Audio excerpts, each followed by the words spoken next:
Hoy en Matemática para Todos vamos a aprender sobre el teorema de Pitágoras. Primero vamos a definir qué es un triángulo rectángulo. Y un triángulo rectángulo es aquel triángulo que tiene un ángulo recto, es decir, un ángulo igual a 90 grados. Son de esta forma y normalmente gráficamente se representan por un pequeño cuadrito o rectángulo que representa el ángulo recto. En un triángulo rectángulo a sus lados tienen un nombre. Por ejemplo, el lado que se encuentra frente al ángulo de 90 o inclinación es llamado hipotenusa. Y los otros lados adyacentes al ángulo de 90 son llamados catetos. El teorema de Pitágoras dice lo siguiente. El cuadrado de la hipotenusa es igual a la suma de los cuadrados de los catetos. Es decir, que si llamamos a la hipotenusa C, a los catetos A y B, si traducimos eso a una fórmula, es C al cuadrado igual a al cuadrado más B al cuadrado. Es decir, la hipotenusa al cuadrado es igual a la suma de los cuadrados de los catetos. ¿Para qué nos va a servir el teorema de Pitágoras? Este teorema sirve para determinar el valor o uno de los lados faltantes, ya sea una hipotenusa o un cateto, teniendo dos lados conocidos. Es decir, que podemos encontrar la hipotenusa teniendo los dos catetos, o podemos encontrar un cateto teniendo la hipotenusa y el otro cateto. Para eso nos va a servir el teorema de Pitágoras. Ahora, ¿de dónde viene esto? Entonces vamos a ver la demostración del teorema de Pitágoras. Para eso vamos a construir un cuadrado, ¿verdad? Si es un cuadrado de lados, los lados de este cuadrado van a medir A más B. Es decir, que todo esto mide A más B, ¿verdad? Esto A más B, A más B y A más B. Por eso es un cuadrado, porque todos sus lados miden lo mismo. Y luego ubicamos un cuadrado en el interior de este cuadrado con medidas C de lado. Si nos fijamos, el lado o el cuadrado grande le vamos a llamar cuadrado 1, y a este cuadrado 2, ¿verdad? El área del cuadrado 1 es igual al lado al cuadrado, ¿verdad? Es decir, A más B al cuadrado. Y el área del cuadrado 2 es igual a C al cuadrado, porque todos sus lados miden C. Ahora, si nos fijamos, por ejemplo, nosotros podemos encontrar el área del cuadrado pequeño, perdón, el área del cuadrado más grande sumando el área del cuadrado pequeño y los triángulos, ¿verdad? Triángulo 1, triángulo 2, triángulo 3 y triángulo 4. Al sumar estos 4 triángulos y el cuadrado pequeño que está adentro, eso nos daría el área total del cuadrado grande. Entonces, vamos a hacer eso. Hallemos el área del triángulo 1. Recordemos que el área de un triángulo es base por altura. La base del triángulo 1 es A y su altura es B. Entonces, A por B sobre 2. Pero si se fijan, todos los triangulitos que nos han quedado tienen la misma área. Es decir, que esta es la misma área del triángulo 2, del triángulo 3 y del triángulo 4. Es decir, que si multiplicamos por 4 esa área, nos va a dar la suma de las áreas de los 4 pequeños. Aquí es 2. Entonces, si multiplicamos por 4 esa área, nos va a dar la suma de las 4 áreas. Entonces, 4 entre 2, eso es 2 AB. Es decir, que la suma de área del triángulo 1 más la suma del área del triángulo 2 más la suma del área del triángulo 3 más la suma del área del triángulo 4, eso es igual a 2 por A por B. Porque al dividir 4 entre 2 dio 2 y queda AB.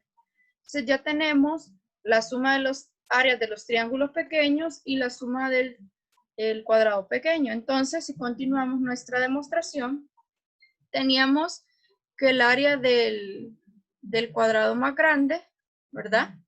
esta era igual a más b al cuadrado. Pero también esta es igual a la suma, ¿verdad? Del cuadrado pequeño, es decir, c al cuadrado, más la suma de las áreas de los triángulos pequeñitos. Y eso nos había dado 2AB. Recordemos acá, vamos a utilizar aquí algo que hemos visto en clases anteriores, que es el binomio de la suma al cuadrado, ¿verdad? ¿Y qué dice eso? Bueno, lo vamos a recordar acá. Si yo tengo a más b al cuadrado, esto es la primera cantidad al cuadrado más 2 veces la primera cantidad por la segunda, más la segunda al cuadrado. Es decir, que a más b al cuadrado es igual a esto que acabamos de escribir, pero también es igual a c cuadrado más 2ab, ¿verdad? Si se fijan, esto que está sumando lo puedo pasar a restar acá y nos quedaría a cuadrado más b cuadrado, solo los estoy reordenando. Menos 2ab es igual a c al cuadrado. Se cancelan y queda justo lo que habíamos dicho que era el teorema de Pitágoras. La hipotenusa al cuadrado, en este caso este es un triángulo rectángulo, la hipotenusa al cuadrado es igual al cateto, a un cateto al cuadrado más el otro cateto al cuadrado. Y ya hemos demostrado geométricamente y usando un poco de álgebra que el teorema de Pitágoras se cumple. Es decir, la hipotenusa al cuadrado es igual a la suma de los cuadrados de los catetos del triángulo rectángulo. Veamos cómo aplicar entonces esa fórmula. Tenemos dos triángulos en el plano cartesiano. El punto A está en el 1,0, es este de acá. El B está en 0,2, es este, y C en 0,0. Si se fijan, se forma un triángulo rectángulo. La medida de este cateto es 1 porque es la distancia que hay de acá a acá. Y la medida de este cateto es 2. Ahora, ¿cuánto vale la hipotenusa? Que es, en este caso, la inclinación, como habíamos dicho. Según el teorema de Pitágoras, si nosotros llamamos, por ejemplo, a este A y a este B, sería 1 al cuadrado más 2 al cuadrado. Pero esto es 1 más 4 y esto es 5. Pero no me están pidiendo el valor de la hipotenusa al cuadrado. Yo solo quiero la hipotenusa, es decir, C. ¿Cómo hago para encontrar solo C? Bueno, si está al cuadrado, aplicamos raíz cuadrada a ambos lados. Se cancela y solo nos queda el valor de la hipotenusa. Es decir, que la hipotenusa que está acá, la inclinación vale raíz de 5. De igual forma podemos ver el otro triángulo. Su punto A está en el 1,0 y este de acá. El punto B está en 0,3, que es este de acá. Y el punto C está en 0,0 en el origen. La distancia de acá a acá es 1, es decir que un cateto vale 1 y la distancia que hay desde acá hasta acá es 3. Son 3 unidades.